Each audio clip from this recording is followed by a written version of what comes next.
Well, all right, let me let me tell you a couple stories. So first of all, when I became a cop in the state of New Jersey, they had just changed the age of majority from 21 to 18.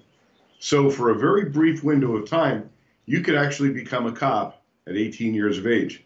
Well, I became a police officer at 19 through a weird set of circumstances. But so you were, they changed the age of majority, so you could drink and you could vote and you could become a cop. But what you couldn't do is you couldn't buy ammunition because you had to be 21 under federal law.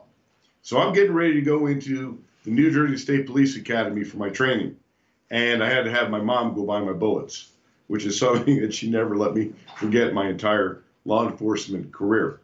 So I entered the police profession at a very early age. And I'm happy to say that they changed the age back to 21 because I look back on some of the decisions I made as a 19-year-old cop, and I got to tell you, Ron, I shudder at some of those decisions.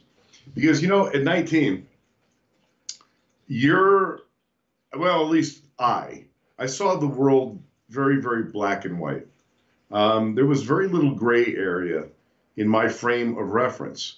So I was out there giving everybody and their mother a ticket. I was arresting everybody. Everything was black and white for me. So I was very fortunate because during that early part of my career, I had a sergeant who I deeply respected. This guy was probably one of the most leadership-oriented people I've ever met in my life. Not that he had any real training in it. He just had a high school diploma, but he was a natural leader. And I deeply respected him. So I worked for him. And he was someone who taught me a great deal. But he gave me one really important lesson. And that took place after one night.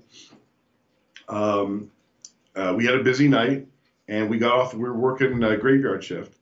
And he said, you know, Randy, let's go get some breakfast.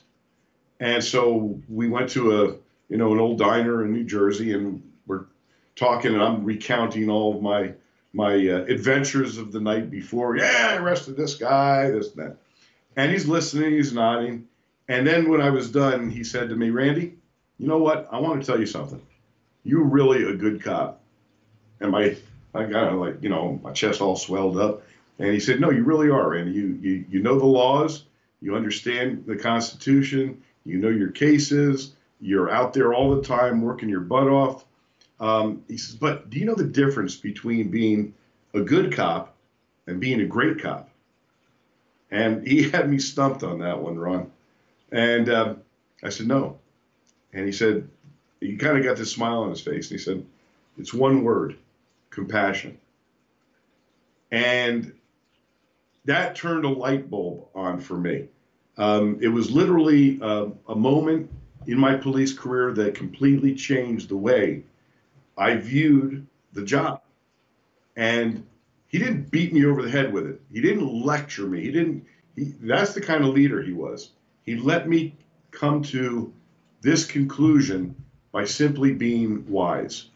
And that left an incredible legacy because it changed the way I did policing. And then as I grew into a police leader, as a supervisor and a sergeant and a lieutenant, I shared that vision with untold numbers of police officers who worked under me. So, when I think back about those formative days, I realized that probably the mistakes that I made were based on immaturity and bad decision making, based on the fact that I didn't have a frame of reference. Now, there were some pretty funny things that took place. I remember. Now, I was a Princeton, New Jersey police officer for 10 years before I joined the Las Vegas Police Department. And Princeton's a very wealthy community, lots of mansions, small department, only 30 cops. So a lot of times you were answering calls by yourself because there just wasn't anybody else. And I remember one foggy fall night and I answered an alarm call at an estate basically, and I'm by myself, and it was freaky, man. It was like the mist was covering the ground, and I was, in this big estate, and I'm circling around the looking for any signs of entry. It's like 2:30 in the morning, and as I'm walking through the grounds, suddenly I see this figure right in front of me, scared the bejesus out of me. And I drew my gun and I said, "Stop! Don't move!" And I looked, and it was a big stone statue. And I'm so glad that nobody saw that night, because that statue scared the living hell out of me. And I remember laughing to myself afterwards, saying, "Okay, big brave Randy, you just got the shit scared out of you by a piece of stone." So,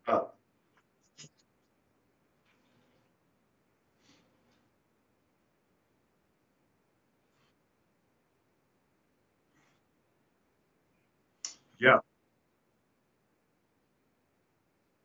yeah, yeah. So, there is a saying in law enforcement which is probably one of the most important sayings and truest, and that is complacency kills.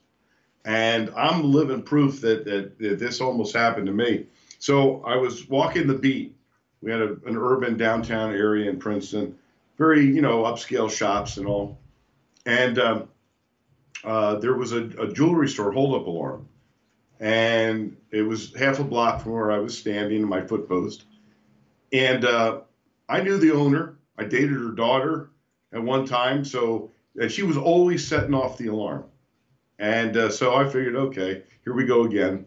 So I just sauntered on down and opened the door to tell her that she set the alarm off again. And as I walk into the jewelry store, I see her with tape on her mouth and her hands duct taped behind her, and there was a guy duct taping her, committing a kidnapping robbery.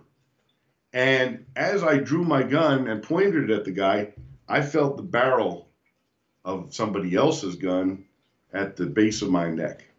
I literally walked right into an ambush. And now we're in a Mexican standoff. I've got my gun on this guy. He's got his gun on me.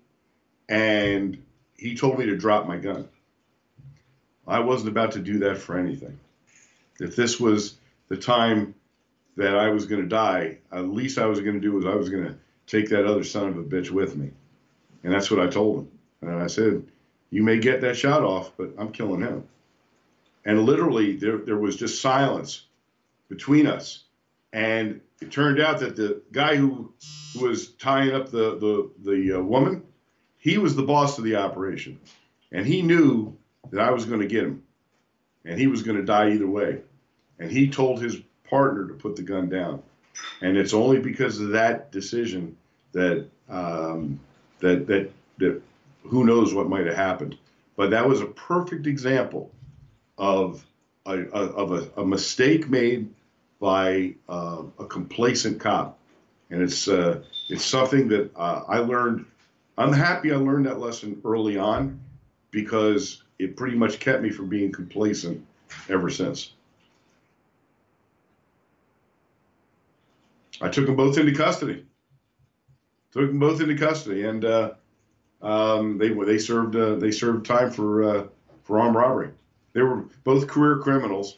The guy who had the gun on the back of my neck, I mean, he was a stone cold killer. He listened to his buddy.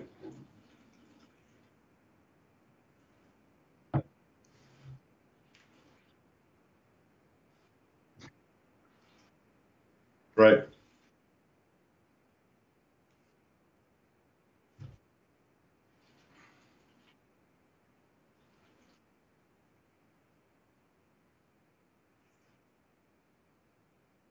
Uh,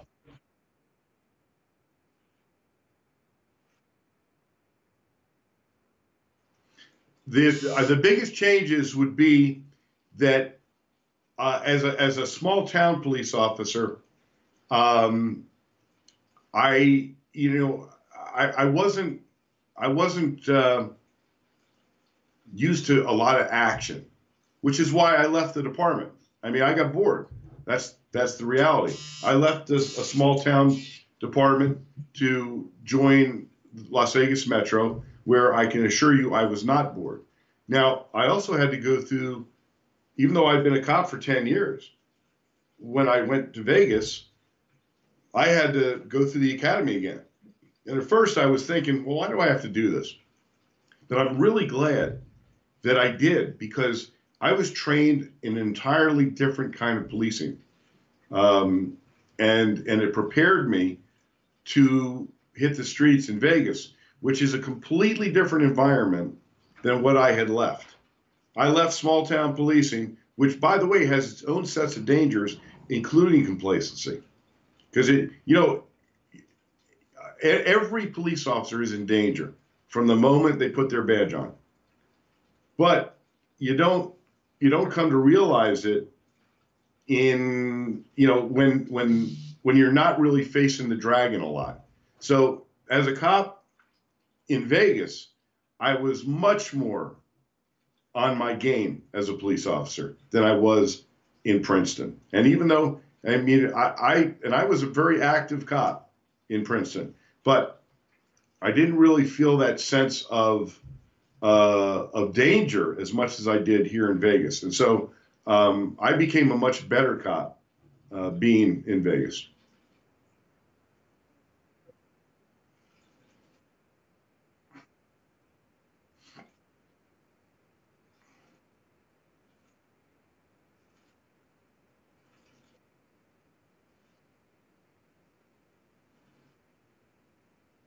Well, I wasn't off probation before I was in my first shooting.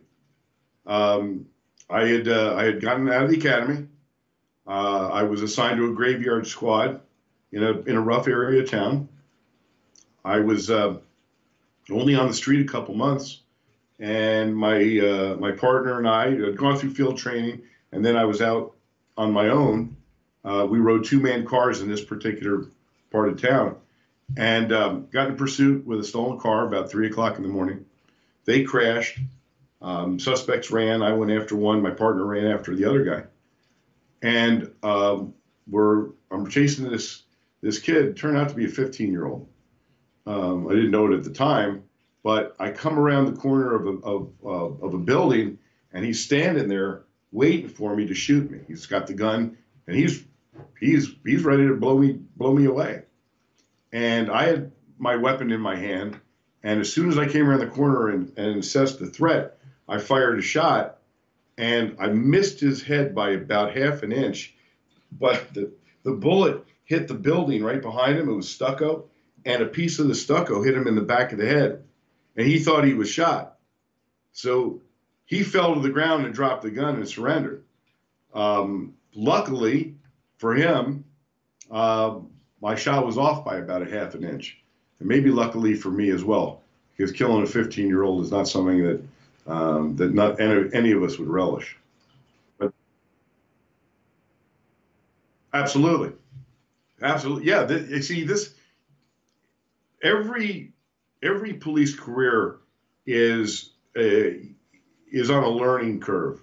I fully believe that you're not competent as a police officer until you have 5 years on the job, because it takes about 5 years for you to experience most of what you're going to experience as a cop for years to come. And so you become seasoned, you become aware, you become more tactically sound, as long as you're open to this and you understand what the dangers are. So, but you're always learning. You don't stop. That's one of the things that I found so much challenging about being a cop, because you can't ever stop learning. You can't ever stop developing. You can always do it better. You can always be better. And that was part of the great challenges of being a cop.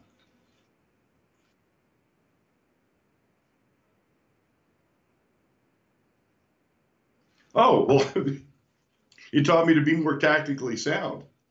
And because, and believe me, there were many more corners in my future as a cop, and that never happened again.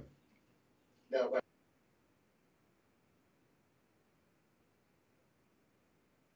Sure, sure. You know what? There is not one pursuit that's worth dying over. And so when you lose sight of the suspect and you're rounding that corner, I would just slow down and do a quick peek or round the curve in a different way where they wouldn't expect me to be, so that I could continue, continue the pursuit. But there are no pursuits, whether it's a vehicle pursuit or a foot pursuit, that's worth dying over.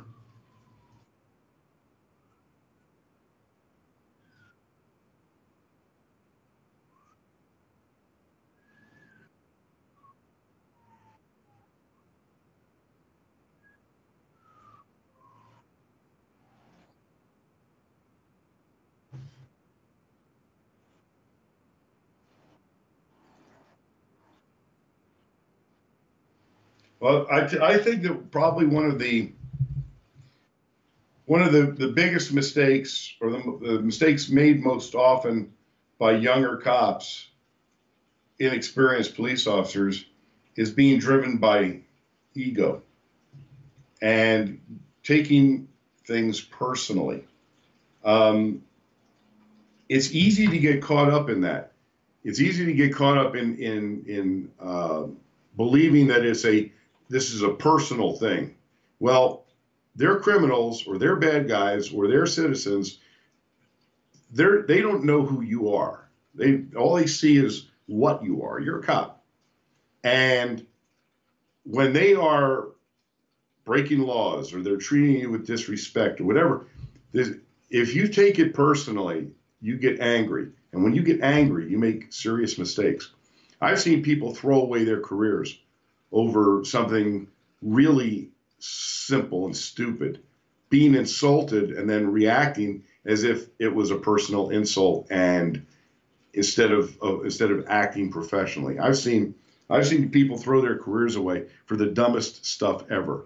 And so that's really an important point, is don't lose sight of who you are. And when I say that, I mean you are a professional police officer. You can't let yourself be goaded into an ego-driven anger decision. It can destroy you.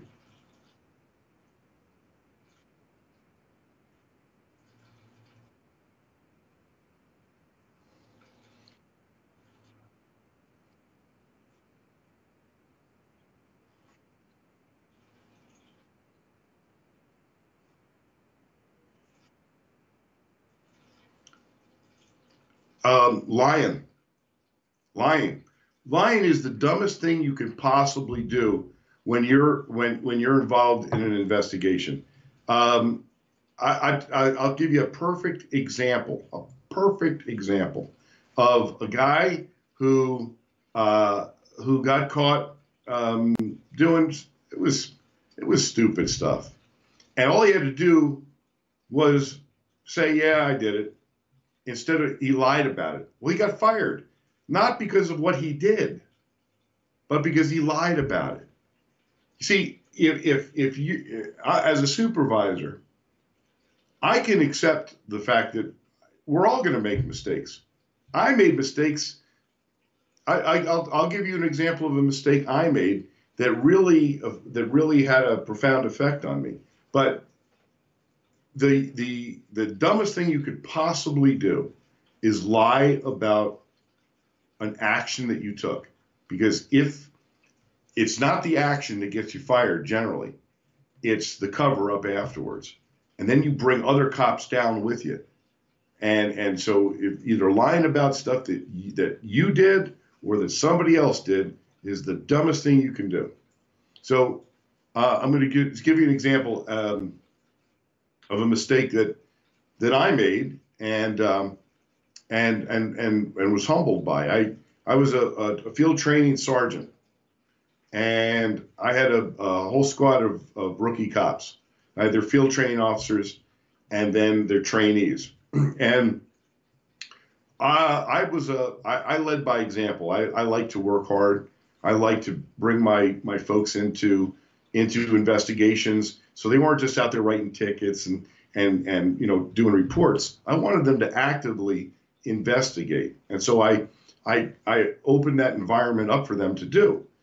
So one day I make a car stop on a guy, catch him with a gun. A gun charge is not a big deal here in Vegas. It's not like New Jersey where you get caught with a gun. Jesus Christ, you're going to go to jail forever. Everybody carries a gun, but this guy had an illegal weapon. It turned out that he was a known felon, but he had lots of information. We've been getting banged for burglaries in a massive way in this area. And he offered up a trade. He says, I know where this guy is, and this guy was a real bad guy. He says, I just left him. I can show you where he is. They got a ton of stolen property, and I'll trade a misdemeanor charge for felonies any old day. So I said to myself, okay, I'm gonna show my cops how it's done. So I gathered my troops, and I had this guy show me where this suspect was. It was an apartment complex. And so I'm going to show my FT, my field training officers and their rookies how police work is done. So I tell them what we got. I send a couple guys to the rear of the apartment, take a couple guys with me to the front. I have the blinds are drawn, but I can see through a little space that the suspect is in there, and he's with some other people, and they've got a big sword that they're showing each other. And so I knock on the door, and I say, police, open the door. And then one of my guys radios, they're running, and so I immediately kicked the door, and we ran in. And we got everybody, and we latched onto all the suspects. We solved a whole ton of burglaries. We got the bad guy. And then a few days later, I get a little invitation to internal affairs based on my kicking the door, and served with a complaint from internal affairs about an illegal entry. Well, I got to tell you, I was pretty caught up in this, and so I'm angry, and I call up my friend at the district attorney's office, and I lay the whole thing out to him, and I say, I need some case law to back me, and he says, Randy, you screwed up, and I went, what do you mean? He says, Randy, you didn't have any right to kick the door, and I said, well, wait a minute, what about this decision and that decision? He said, Randy, you screwed up. And then so this is now going to be an internal affairs investigation. Who are the witnesses, Ron? All my cops, all my police officers that I'm trying to show the way to are going to be called into internal affairs to give information about me. Can you imagine what was going through their minds? There were going to be guys that wanted to protect me. And I realized the position I put them in. And so I gathered all my cops around. Everybody was there. And I said, look, you're all going to get called into internal affairs. I screwed up. I own this. This is on me. This is not on you. I want you to go in there, and I want you to tell them the truth. And I want you to tell them exactly what happened. And you could see the palpable relief on their faces, because they were losing sleep over the fact that they didn't want to get me in trouble. And so there might have been guys that said, you know what, I wasn't looking at the time. I was looking at the stars up there. So I screwed up. That's my mistake. But I brought them into it, and I placed them in a terrible position. And so that was a very, and I got suspended for it. You know what? I'll take the time. You got to do what you got to do. But it was a learning experience for me because I understood what I did to them. And that's, when you're a supervisor, you have not only yourself to watch out for, but you have all those people that work with you and for you.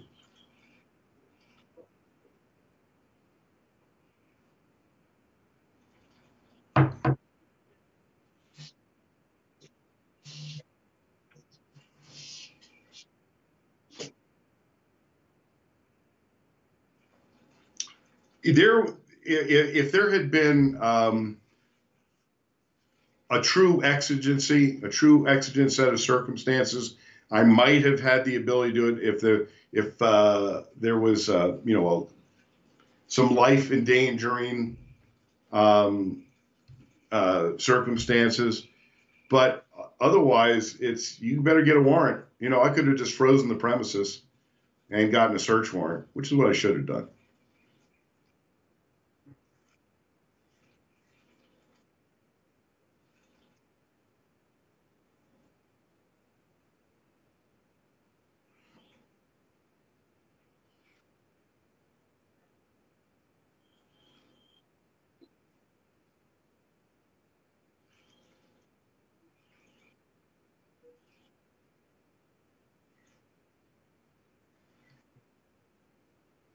Yeah, and this is unfortunately one of the true issues facing officers today. Um, there is a political um, leaning by many law enforcement administrators that especially if this is a high profile type of investigation, there's a lot of bosses out there who will throw their cops to the wolves. They'll fire them. They'll give some draconian punishment for an offense, and so cops are sometimes more afraid of their own administrations than they are of the bad guys. So that's a problem. Cops need to feel that the discipline they're going to get if they screw up is going to be fair. If it's firm, okay, but it has to be fair.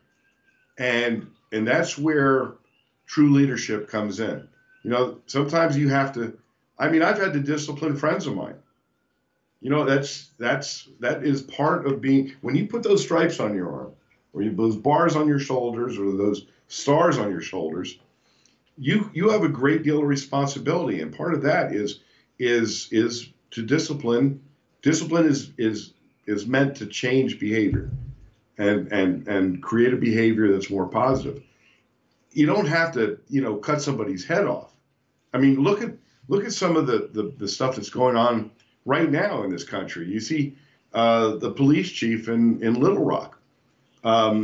This guy, because of political purposes, terminates one of his cops who gets involved in a deadly force situation and uses deadly force justifiably. But the public outcry um, caused a political issue. And what did he do? He just fired the cop. Well, the police officer got his job back, but the court said you can't fire him. It was justified. His own administration told the chief, this is not the right thing to do. This guy didn't do it. Didn't do anything wrong, and he did it anyway. Now there's a court battle. The department is in disarray. That's politically oriented leadership. Of course.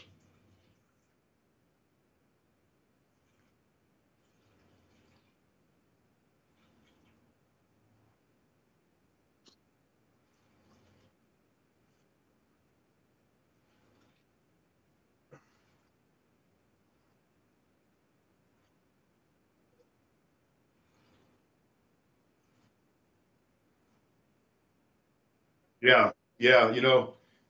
There has been for years now, there's been a shift in defensive tactics and the methodologies used in employing the proper amount of force.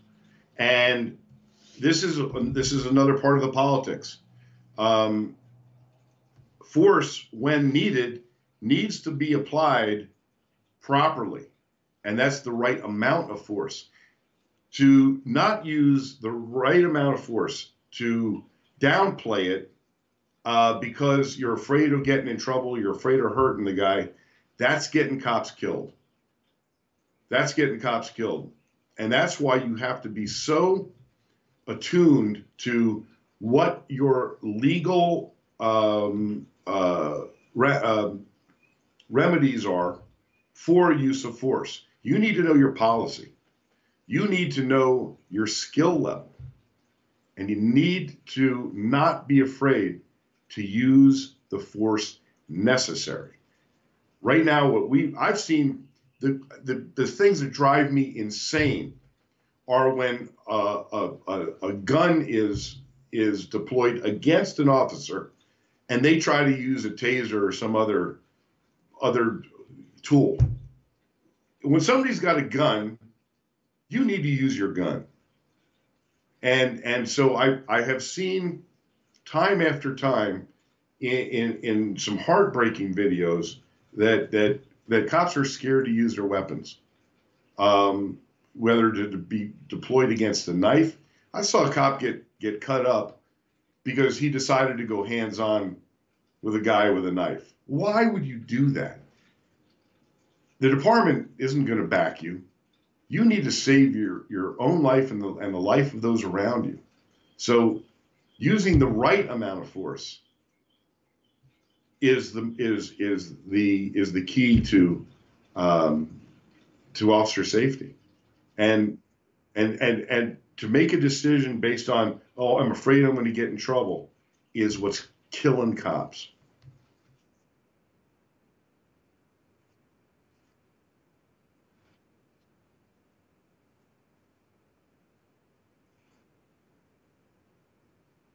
Oh, absolutely.